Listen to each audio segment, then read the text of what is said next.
Así que esta mañana tendremos nuevamente el libro de Jonás en el capítulo 2. Hemos visto cómo el Señor soberano está llamando a Jonás para cumplir sus planes en la ciudad de Nínive. Y como hemos visto, Jonás ha respondido al Señor rehusando su llamado en desobediencia. En la dureza de su corazón y en su pecado, Jonás ha emprendido una huida. Pero Dios está frustrando los planes de Jonás y empieza a tratar con él usando una tormenta, usando hombres impíos y usando hasta un pez. Y hoy nos encontramos con Jonás dentro de un pez que Dios mismo envió para tragárselo. Yo no sé ustedes, pero realmente el Señor ha hablado muchas cosas a mi corazón y me ha enseñado muchas cosas en este tiempo. Espero que hayan estado aprovechando al máximo las enseñanzas que estamos subiendo ahí a redes sociales y puedan tomarse un tiempo para verlas. Espero que todos hayan traído sus libretas para anotar. Y dicho eso, continúo diciendo que no quiero que olviden, por favor, que la historia de Jonás es la historia de Dios. Esa es la historia del plan de Dios, donde Dios está revelando que Él es soberano, que Él es Señor. En toda esta historia, Dios está mostrándonos su carácter bondadoso, paciente y misericordioso al tratar con Jonás. Por favor, no olviden esto. Creo que es importante recordarlo, repetirlo y que ustedes puedan grabarlo en su mente y en su corazón. El problema de Jonás no es su llamado. El problema de Jonás no es la misión. El problema de Jonás no es Nínive. El problema de Jonás es su corazón. Y como ya hemos visto, el sermón pasado, Dios está tratando con Jonás. Él está tratando con su rebeldía, con su orgullo. Ese orgullo que se opone a Dios. Y Dios está tratando con él para establecer los planes de Dios sobre la vida de Jonás. Y si hay algo que nosotros no debemos dudar, es que Dios siempre triunfa sobre el corazón rebelde. Escúchenme, Dios siempre triunfa sobre el corazón rebelde. Lo que le está pasando a Jonás, lo que vimos la semana pasada, la tormenta, los hombres impíos, Jonás siendo lanzado al mar, es necesario. Es necesario para que Jonás sea despertado de su pecado, para que Jonás regrese al Señor humillado, quebrantado, purificado, transformado para hacer la voluntad del Señor. En el capítulo 2, en el capítulo que vamos a estar viendo esta mañana, nos encontramos con un hombre que no podía caer más bajo. Escúchenme, nos encontramos con un hombre que no podía caer más bajo. Literalmente, Jonás está tocando fondo. Jonás está tocando fondo y es increíble cómo las consecuencias del pecado lo están llevando hasta aquí. Dios está usando todo eso con un propósito. Eso es disciplina de parte de Dios para Jonás, para que su rebeldía sea quebrantada. Y lo que vamos a ver hoy es como Jonás, en medio de ese quebranto, se vuelve al Señor. Así que vamos a leer nuestro texto, Jonás capítulo 2, versículos 1 al 10. Dice la palabra del Señor, para quienes siguen la lectura conmigo. Entonces oró Jonás a Jehová su Dios desde el vientre del pez y dijo: invoqué en mi angustia a Jehová y él me oyó. Desde el Seol, desde el seno del Seol clamé y mi voz oíste. Me echaste a lo profundo en medio de los mares y me rodeó la corriente. Todas tus ondas y tus olas pasaron sobre mí. Entonces dije: desechado soy delante de tus ojos, mas aún veré tu santo templo. Las aguas me rodearon hasta el alma. Rodeóme el abismo, el alga se enredó en a mi cabeza.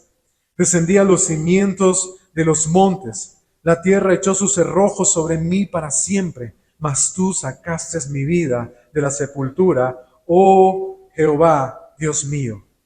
Cuando mi alma desfallecía en mí, me acordé de Jehová y mi oración llegó hasta ti en medio de tu santo templo. Los que siguen vanidades ilusorias, su misericordia abandona. Mas yo con voz de alabanza te ofreceré sacrificio. Pagaré lo que prometí. La salvación es de Jehová.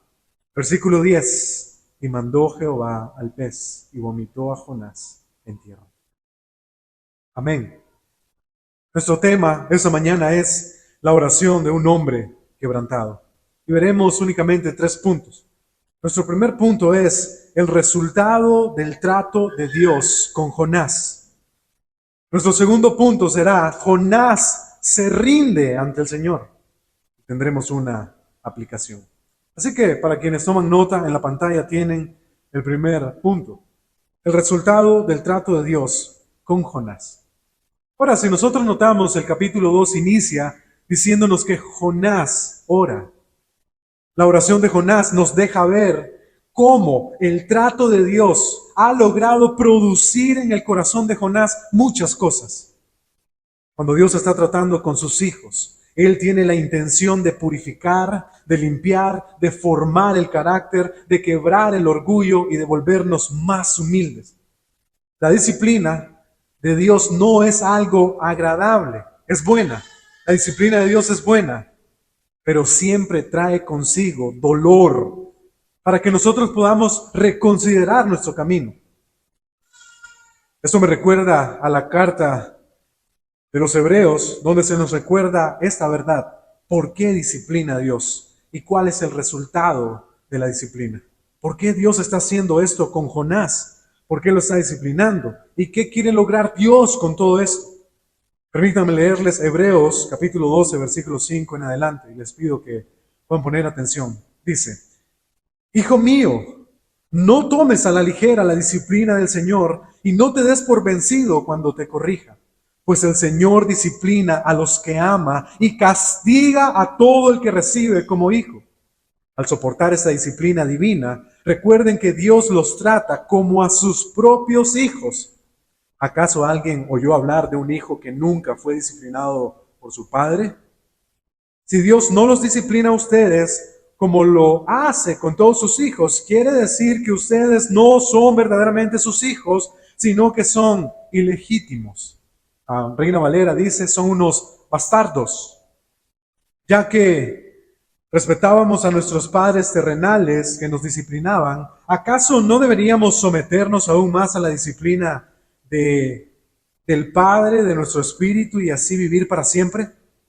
Pues nuestros padres terrenales nos disciplinaron durante algunos años e hicieron lo mejor que pudieron.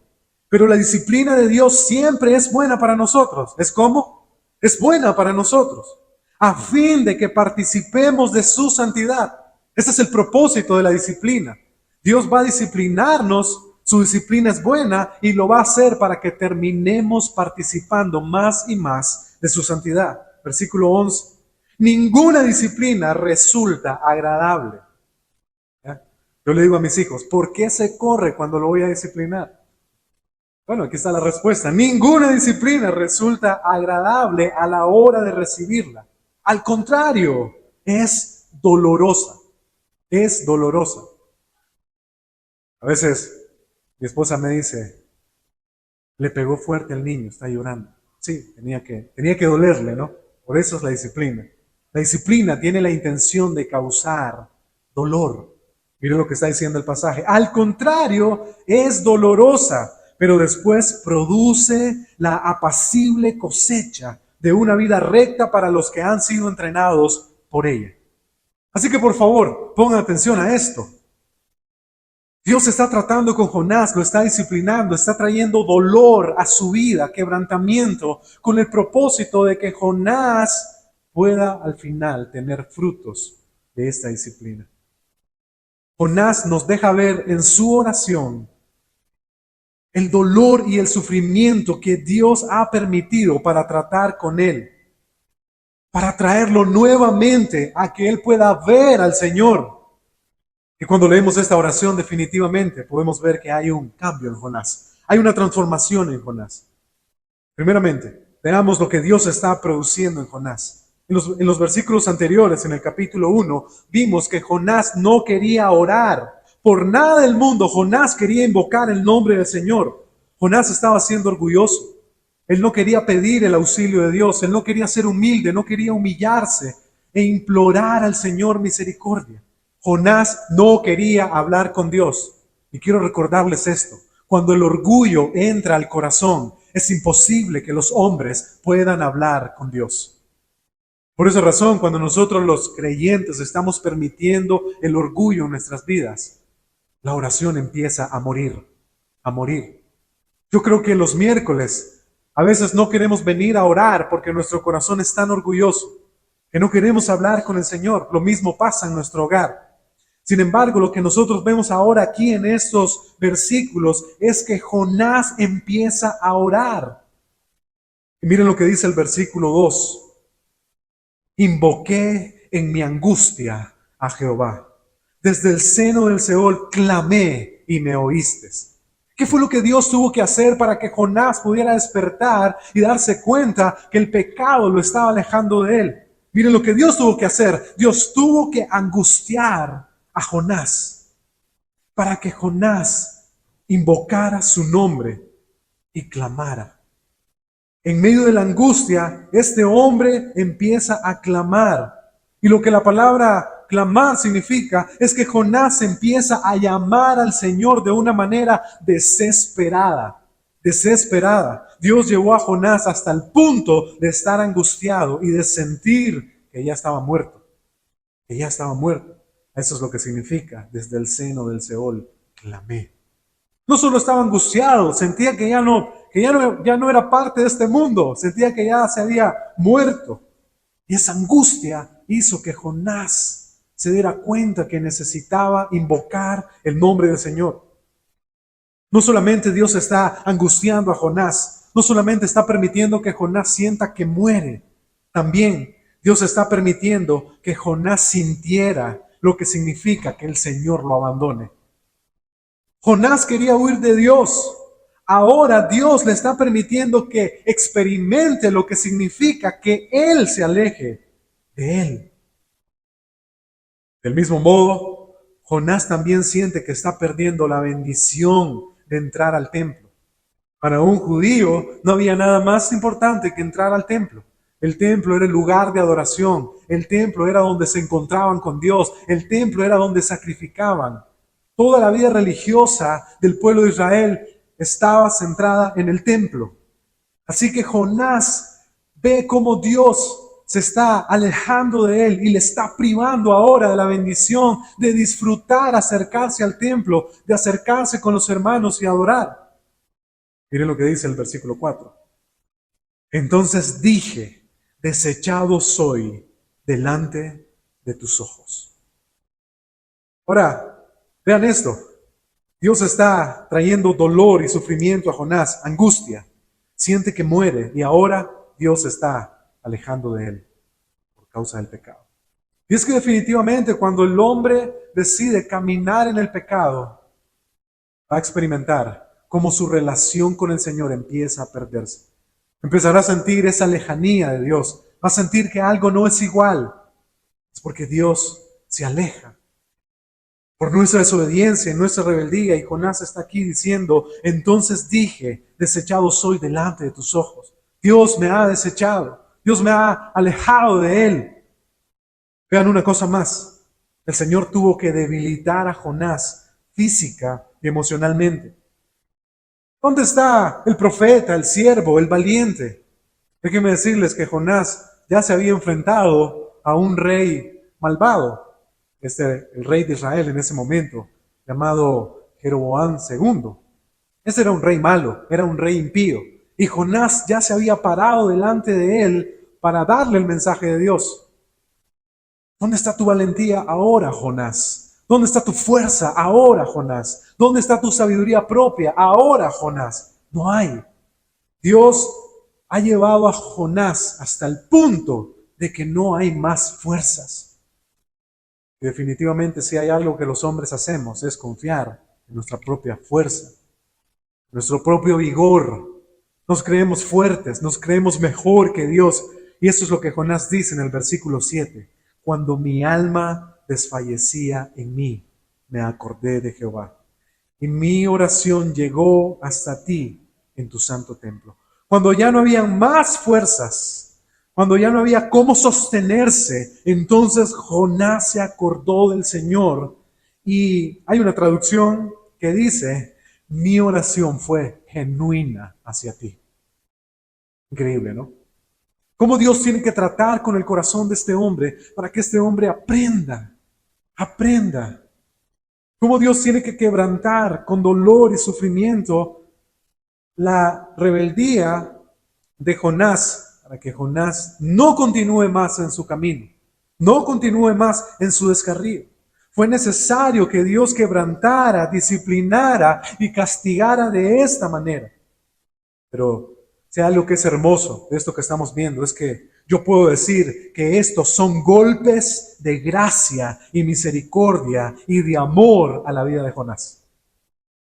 Si Dios no hubiera hecho esto, Jonás se habría ahogado no solo en el mar, Jonás se habría ahogado en su orgullo, Jonás se habría ahogado en su falta de amor, Jonás se habría ahogado en su idolatría, en su arrogancia, en su propia sabiduría.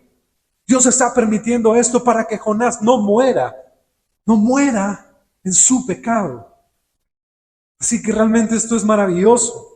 Es Dios mostrando su paciencia y su amor. Es Dios tratando con misericordia a un hombre rebelde.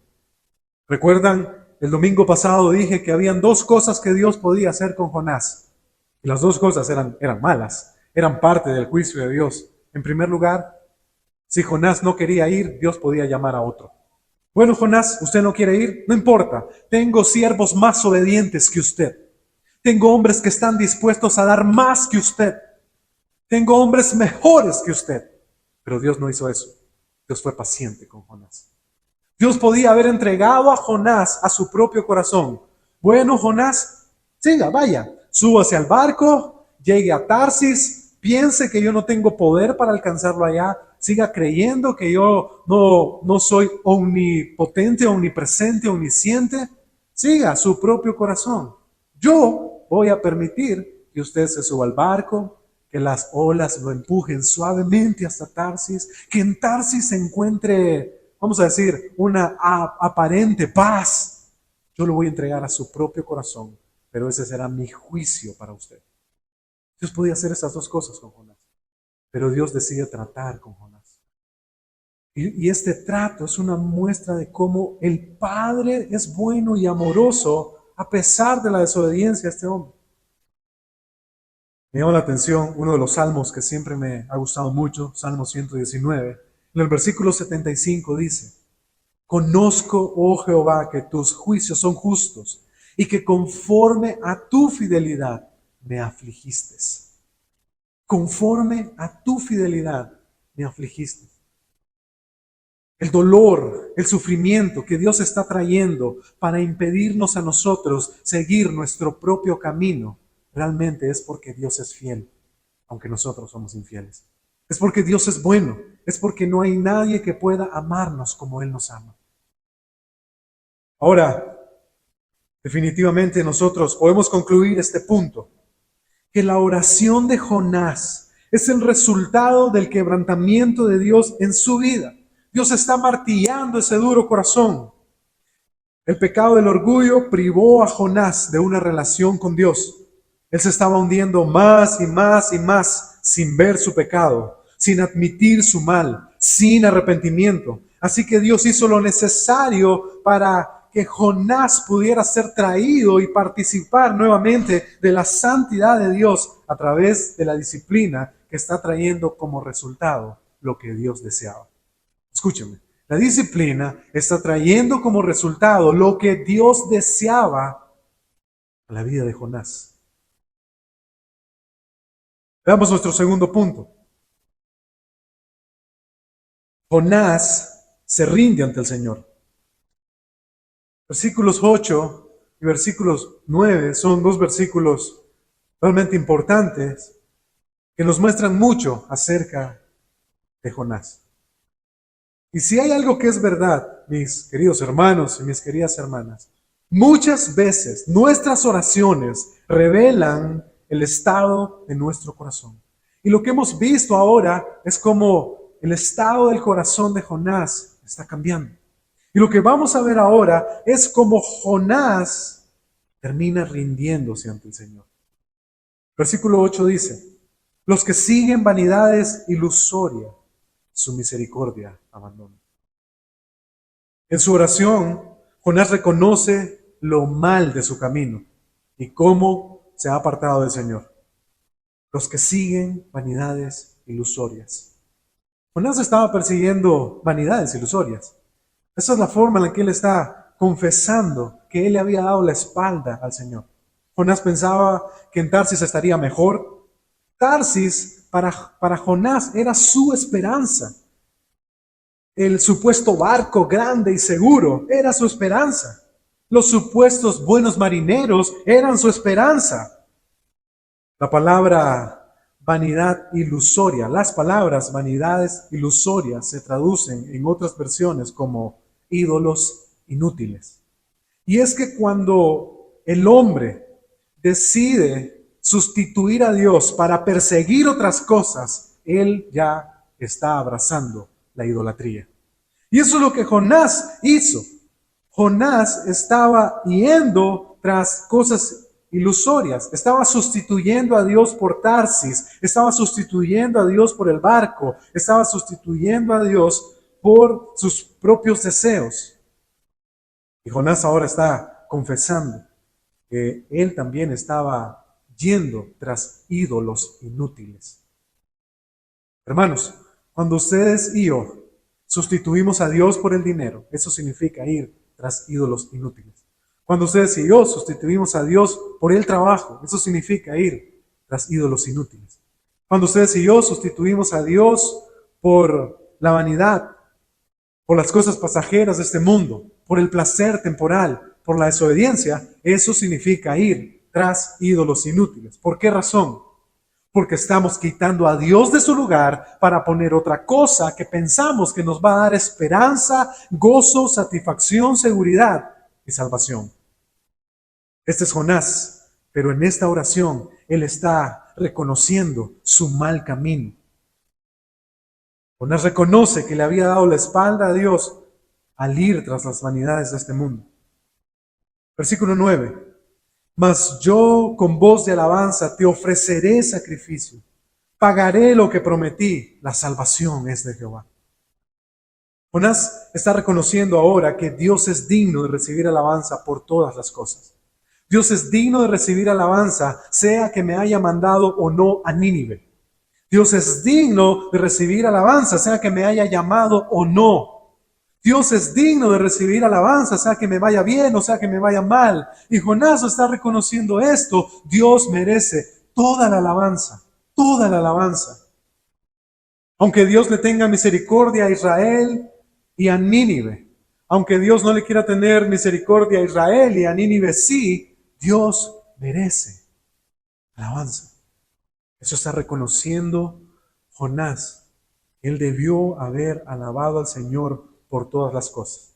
¿Pero qué hizo Jonás? Se rebeló, se enojó, desobedeció.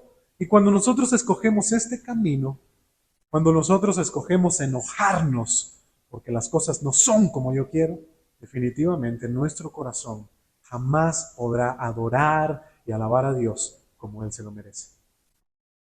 ¿Alguien ha experimentado este pecado? Se enoja. Usted no canta al Señor, ¿verdad? No, usted no hace eso. Porque un corazón enojado contra Dios no puede alabar a Dios. Pero la razón por la que no lo puede alabar es porque Jonás no está viendo que Dios es digno a pesar de lo que esté pasando. Por esa razón, cuando Job cayó enfermo, él adoró a Dios sin importar la circunstancia de su vida. Pero nosotros somos como niños caprichosos y berrinchudos, ¿no? Así es nuestro pecado, de horrible. Nuestro pecado es, prefiero enojarme con Dios porque yo quería esto y esto no me está saliendo como yo quería. En vez de decir, Dios, tú eres digno, te alabaré porque esto no es lo que quiero, pero tú sabes lo que es mejor para mí. Así que Jonás alaba a Dios y ahora le dice, te ofreceré sacrificios. ¿Por qué está diciendo esto Jonás? ¿Por qué dice que le ofrecerá sacrificios a Dios? La razón es porque habían sacrificios que se hacían para el perdón de pecados, habían sacrificios que se hacían como ofrendas de paz, sacrificios para reconciliarse con Dios. Y lo que Jonás está diciendo es, Dios, yo te alabo por todas las cosas. y buscaré la forma de reconciliarme contigo. Voy a arreglar este problema. No quiero continuar así. Así que Jonás está pensando en su mente cómo ofrecer a Dios un sacrificio que pueda restaurar su relación con Él. Y ahora Jonás toma una resolución y eso es lo que muestra que Jonás está arrepentido. Pagaré lo que prometí.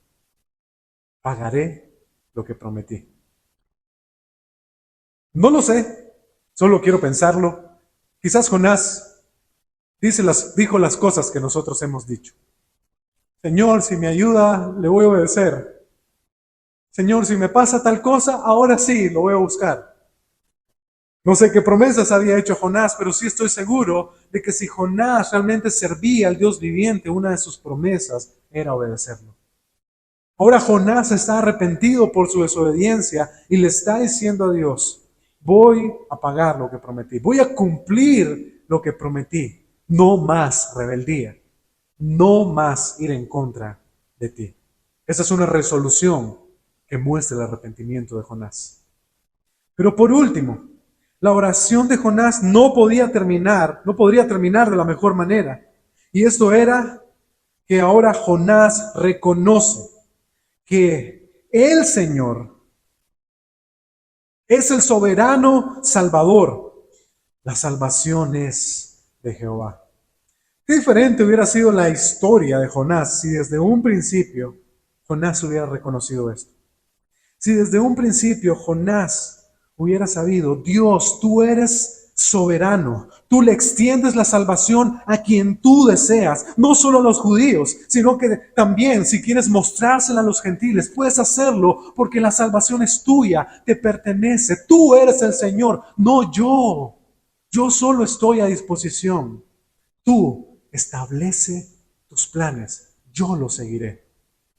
Qué diferente hubiera sido la historia de Jonás si Jonás hubiera estado consciente de que Dios siempre hace lo que quiere, de que no hay quien pueda estorbarlo, de que la voluntad de Dios no puede echarse para atrás, que la voluntad de Dios es perfecta. Qué diferente hubiera sido esta historia, pero ahora Jonás tuvo que ser quebrantado para que comprendiera que la salvación le pertenece al Señor y Él la da a quien Él quiere. Dios no solamente es salvador de los judíos, Él es el salvador del mundo y Él es libre de extender esta salvación a quien Él desee. Jonás, en este punto, ahora ve claramente la obra de Dios. Jonás en este punto ahora comprende que los planes de Dios son perfectos y mejores. En este punto Jonás está convencido. Él es Señor, no yo. Yo no decido quién se salva. Yo no decido quién se pierde. La salvación es del Señor. Y es más, Jonás tuvo que haberse dado cuenta de que el pueblo judío, no por ser judío, iba a ser salvo. Por eso dice, la salvación es de Jehová. Ahora déjenme mencionar entonces 4 cosas que pasaron en estos últimos 2 versículos. En primer lugar, Jonás reconoce su mal camino. En segundo lugar, Jonás le da al Señor la alabanza que merece y va a hacer algo para restaurar su relación con el Señor. En tercer lugar, Jonás se arrepiente y toma una resolución: pagaré mis votos. El arrepentimiento de Jonás no solamente era estar llorando dentro del pez. El arrepentimiento de Jonás no solamente era sentir remordimiento. El arrepentimiento de Jonás era: tomaré una dirección contraria. Iré en otra dirección. Porque el arrepentimiento es un cambio de mente y es un cambio de dirección.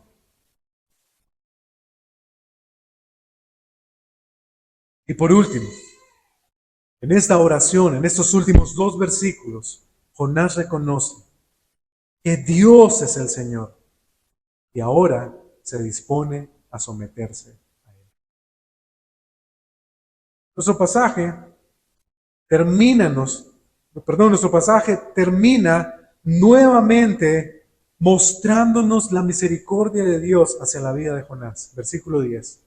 Entonces el Señor le ordenó al pez que vomitara a Jonás en tierra firme.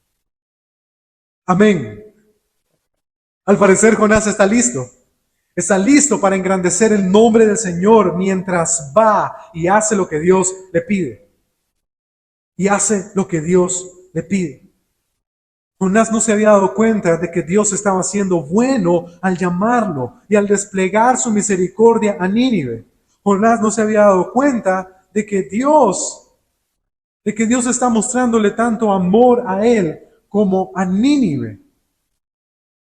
No solamente eso, Dios continúa mostrando la misericordia al tratar con la rebeldía de Jonás. Dios continúa mostrando misericordia al llamar a Jonás a través de la tormenta, al poner a estos hombres impíos en el camino para que Jonás piense acerca de sus malas decisiones. Y aunque no lo crean, Dios está mostrando misericordia a Jonás al permitir que un pez se lo trague. ¿Por qué razón? ¿Qué hubiera pasado si el pez no se traga a Jonás? ¿Qué hubiera pasado si el pez no se traga a Jonás? Dice este versículo 5. Las aguas me rodearon hasta el alma.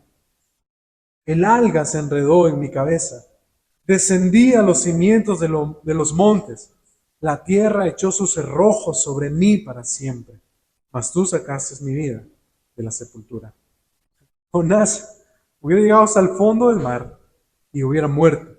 El pez era una manera de mostrar lo misericordioso que Dios era. Era una forma de preservarlo. Dios nos muestra su misericordia constante, inagotable, persistente, maravillosa, tratando con este hombre rebelde.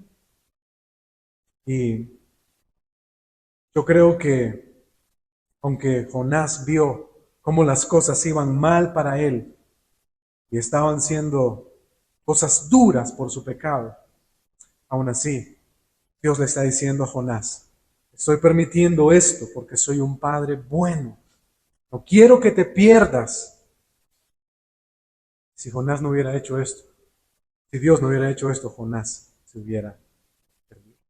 La oración de Jonás, mis amados hermanos, es una muestra de lo que Dios tiene que hacer muchas veces para que nuestro corazón pueda responder de la manera correcta. ¿A cuántos les gusta el dolor? A nadie aquí le gusta el dolor. Nuestras oraciones revelan cómo queremos estar lo más lejos de Dios. Dios, te pido que por favor me libres de este problema. Dios, te ruego que mi esposa tal cosa, que mi esposo tal cosa, porque queremos estar lo más lejos que podamos del sufrimiento. Pero la oración de Jonás nos enseña cómo Dios es experto en purificar el corazón nuestro a través del sufrimiento. Por esa razón, la próxima vez no deberíamos de orar, Dios, líbrame del dolor, sino que nuestra oración debería ser, Dios, usa todo este dolor, todo este sufrimiento para limpiar mi corazón. Porque sé que este dolor y este sufrimiento está viniendo a mi vida por causa del pecado y tú me estás mostrando que me amas. Porque esto que me está pasando resultará para que yo permanezca fiel a ti. No hay amenes y está bien. No los culpo. Yo no oro así. Yo quisiera orar así. Ninguno de aquí tenemos el síndrome, no sé cómo sería la palabra, masoquistas, ¿no? Como que nos gusta que nos estén dando. No, nadie quiere que Dios esté afligiéndonos. Pero déjenme decirles algo.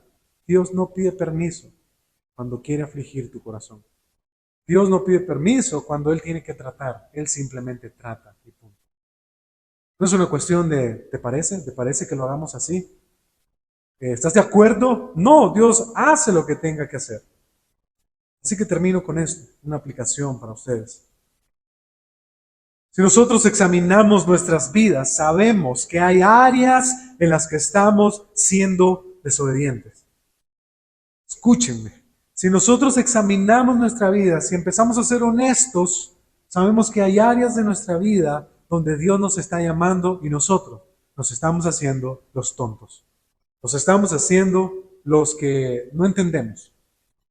Y Dios usa una cosa, usa otra cosa, pone otra cosa, y Dios sigue diciendo, hey, sí, es a ti que te estoy diciendo esto. ¿Cuántas veces te lo voy a repetir? Ok, bien. Ya te hablé por las buenas. Ahora tengo que disciplinar. Y como lo dijimos en el primer sermón, la tormenta era suficiente, pero no bastó para Jonás. Los hombres impíos eran suficientes, pero no bastó para Jonás. Tuvo que ser un pez y 3 días dentro de ese pez para que este hombre pudiera realmente comprender. Yo me pregunto, ¿qué necesita usted para comprender? ¿Qué tiene que hacer Dios en su vida para que usted pueda despertar a lo que Dios le está pidiendo que usted haga? ¿Qué necesita Dios quitar, poner? ¿Qué clase de aflicción Dios tiene que traer a su corazón y a su vida para que usted al final termine respondiendo de la forma que Dios desea que usted responda? Definitivamente nosotros sí somos desobedientes, pero si somos hijos de Dios, si somos hijos verdaderos, Dios el Padre hará algo con nosotros, porque Dios no es un Padre malo. Usted y yo podríamos ser padres malos. Definitivamente somos padres malos en 2 sentidos.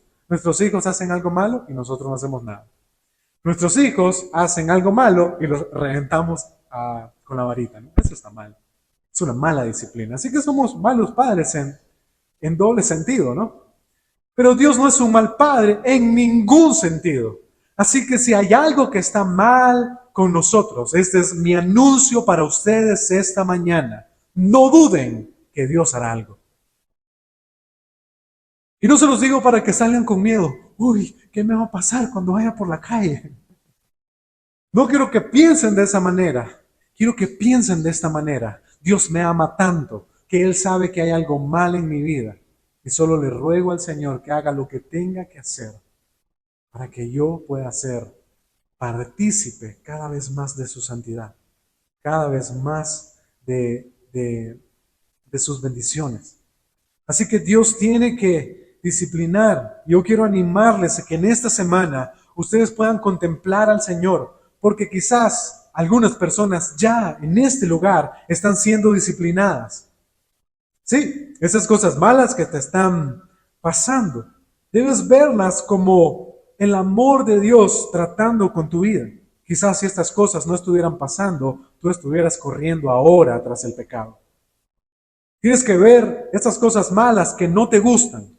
Ese esposo incrédulo que Dios te ha puesto ahí, déjame decirte, es parte del proceso de Dios. Esa esposa incrédula que Dios te ha dado es parte del proceso de Dios para tu vida. Ese esposo cristiano, pero que es bien difícil, mal carácter, enojón, criticón, etcétera, etcétera, etcétera, entre muchas cosas que un esposo cristiano podría ser, Dios lo puso ahí para tratar con tu corazón y también a esa esposa. Y esos hijos que esperarías que fueran un angelito de Dios, esos hijos Dios los está usando también para tratar con tu vida. Así que quiero que veas todas estas cosas. Quiero que aprecies todas estas cosas. Quiero que des gracias por las tormentas. Quiero que des gracias por esos hombres que te están diciendo cosas que no quieres escuchar. Hermano, estás mal. Vas por mal camino, tenés que arrepentirte. ¿Por qué no escuchaste a tu esposa? ¿Por qué hiciste esto de esta manera y no de la otra? Esas personas que no queremos oír, que no queremos buscar porque sabemos que nos van a decir las cosas que no nos gustan, Dios las puso ahí para tratar. Esas son las mejores cosas que Dios está usando ahora.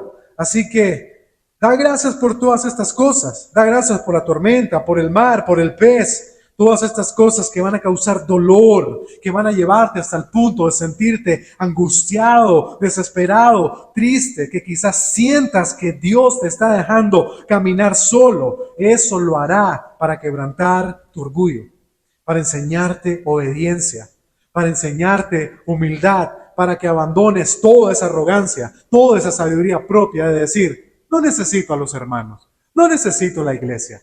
no necesito esto, no necesito lo otro. Yo creo que yo puedo resolver esto mejor que Dios. Jonás pensaba que podía resolver el problema mejor que Dios. Tírenme al mar. Esto se compone ya, tírenme al mar, no hay ningún problema. No, pero ¿no sería mejor que oraras? Tal vez si confesas tu pecado y te arrepentís, Dios tiene... No, tírenme al mar. Yo sé lo que les digo. Jonás suena como muchos de nosotros aquí. Yo sé lo que te digo. Sabiduría propia. Sabiduría propia. Aprendamos a ver al Señor en todas las cosas. ¿Por qué? Qué bonito es decir, Dios está trabajando en mi vida. ¿Por qué? Vieras cómo me ha bendecido en el trabajo. Estoy bien bendecido en el trabajo. Dios me está bendiciendo. ¿Por qué? Porque me ha dado el don de cantar, el don de predicar, el don de no sé qué, el don de no sé cuánto. Ya. Pero qué difícil es decir, Dios me está bendiciendo. ¿Por qué? Porque estaba siendo orgulloso y ahora estoy caminando quebrantado. Dios me está bendiciendo. ¿Por qué? Porque antes era un iracundo, solo vivía enojado y ahora a través de este dolor he aprendido a encontrar contentamiento. ¿Por qué no podemos ver la bendición de Dios ahí? Job pudo verla. ¿Será que Dios solo nos da lo bueno y lo malo no es? Y le adoró. Así que te digo esta mañana, no te rehúses. Permite que Dios trabaje en tu vida. Permite que Dios trabaje en tu vida a través de tu matrimonio, a través de tus hijos, a través de la iglesia, a través de los hermanos difíciles, a través de diferentes personas, a través de circunstancias, a través de la enfermedad, a través de la escasez, a través de esas cosas que Dios te priva, que quisieras tener tanto, pero que Él no te da. Por más que oras por ellas, por más que ayunas por ellas, por más que le haces promesas al Señor por ellas, y Dios no te las da, dale gracias a Él y permite que esas cosas te formen a como Dios quiere, al carácter de su Hijo Jesucristo. Al carácter de su Hijo Jesucristo. Dios quiere enseñarnos algo al final. ¿Quién gobierna? Dios quiere enseñarnos quién gobierna. Y déjame decirte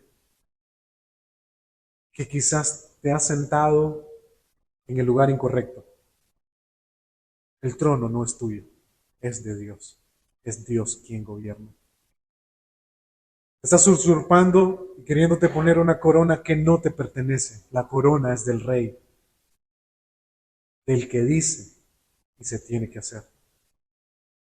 Así que muchas veces nosotros queremos ser el Señor de nuestras vidas, pero Dios tiene que enseñarnos que Él es el Señor de nuestras vidas. Sin embargo, yo sé que ser obediente es una lucha, ¿no? Nuestra tendencia es ser rebelde. Ser obediente es una lucha. Por eso esta mañana quiero recordarte nuevamente el Evangelio, para que encuentres gracia y abandones tu rebeldía de una vez por todas. Recuerda, Jonás fue lanzado a la muerte, fue lanzado al mar para que ahí él pereciera. Nuestro Señor Jesucristo fue lanzado también a la muerte para el rescate de nuestros pecados. Él no había hecho nada malo. Por lo menos sabemos que Jonás estaba siendo desobediente y rebelde y merecía morir. Pero Jesús no había hecho nada malo y sin embargo fue tomado por el Padre y llevado hasta la cruz y quebrantado por nuestros pecados. Jonás era justo que él muriera por su pecado, que se ahogue ese rebelde, que se muera ese rebelde, es lo que merece. Pero Jesús no hizo nada malo y sin embargo Dios lo estaba llevando a la cruz a pagar por el pecado nuestro. Nosotros debíamos morir. El Hijo de Dios estaba muriendo en nuestro lugar. Este verdadero Jonás que estuvo en el fondo del abismo 3 días y al tercer día resucitó para darnos vida. Este es el evangelio que quiero que te prediques cuando sientas que no quieres obedecer. Cuando sientas que Dios te está pidiendo algo que no puedes hacer, recuerda esto. El Hijo de Dios murió en la cruz para librarme del pecado que me impide obedecer a Dios. Él prometió darme un nuevo corazón, un corazón que respondiera en obediencia, un corazón que latiera en amor por Él. Pon tu confianza en esto y te aseguro que tendrás el poder y la gracia suficiente para decirle sí al Señor. Sí haré esto, sí lo haré. Recuerda que Jonás oró diciendo que haría un sacrificio. ¿Sí recuerdan eso? Jonás dijo, sacrificaré, dijo.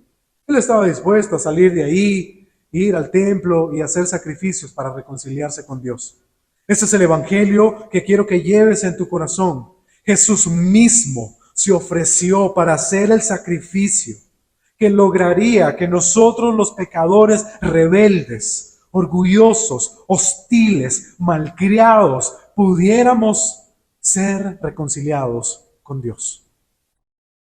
Predícate este evangelio y arrepiéntete de tus pecados y podrás obedecer al Señor con mucha libertad. Porque no podemos obedecer porque somos esclavos. Somos esclavos del amor al dinero, somos esclavos del amor a nosotros mismos, somos esclavos de nuestro propio engaño, somos esclavos de nuestra idolatría, somos esclavos de nuestro egoísmo. Eso no nos permite obedecer al Señor, pero el sacrificio de Jesús nos libera. Y si hay alguien esta mañana que dice, bueno, yo no quiero obedecer, me gusta la iglesia, me gusta el mensaje, me gusta todo lo que pasa aquí, es bonito como cantan, las sillas son cómodas, el ambiente es alegre, pero yo no quiero obedecer. Quiero salir de este lugar y quiero continuar dándole la espalda a Dios. También tengo que decirte algo, malas noticias para ti. Tendrás que morir en tu pecado. Tendrás que perecer bajo la ira de Dios porque te rehusas a rendirte en fe y en obediencia a Cristo. Arrepiéntete ahora o tendrás que perecer en el infierno. ¿Cómo está tu vida de oración? ¿Necesitas que Dios quebrante? Amén. Necesitamos que Dios quebrante. Amado Señor, te agradezco por el mensaje.